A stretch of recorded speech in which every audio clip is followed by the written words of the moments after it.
கொஞ்சமா படிக்கணும் ஆனா நிறைய மார்க் இருக்குன்னு நினைக்கிறீங்களா?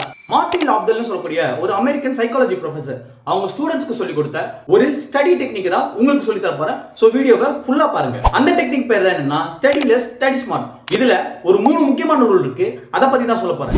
Rule number 1 30/5 rule.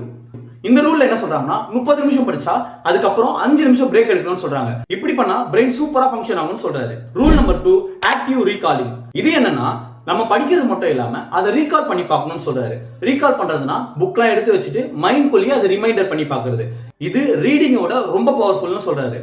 நீங்க நினைக்கலாம் இந்த 2 விஷயத்த ஆல்ரெடி நம்ம ஸ்கூல்ல பண்ணிட்டு இருக்கோம்னு. ஆனா 3வது விஷயம் தான் என்ன ரொம்ப இம்ப்ரெஸ் பண்ணிச்சு. அது என்னன்னா study at the same place அப்படின்னு சொல்றாரு.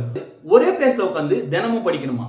இதுக்கு ரீசனா என்ன சொல்றாருன்னா நம்ம அந்த சேம் பிளேஸ்க்கு போய் உட்காரும் போது ஆட்டோமேட்டிக்கா பிரெயின் ஃபோக்கஸ் மோடுக்கு போயிடும்னு சொல்றாரு.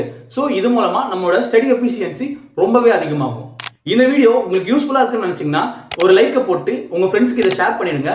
இதே மாதிரி ஸ்டடி டிப்ஸ் சொல்லக்கூடிய வித் மனோஜ் பேஜையும் மறக்காம ஃபாலோ பண்ணிங்க.